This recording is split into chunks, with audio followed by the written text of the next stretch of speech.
You ask Tiger to solve. This deals with linear equations with one unknown. The final result is x equals 20. Let's solve it step by step. Group all constants on the right side of the equation. Add 5 to both sides. Simplify the arithmetic.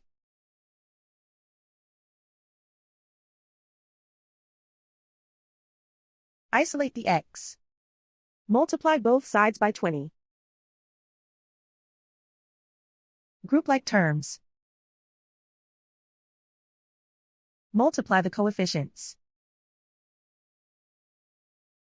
Simplify the fraction. Remove the ones.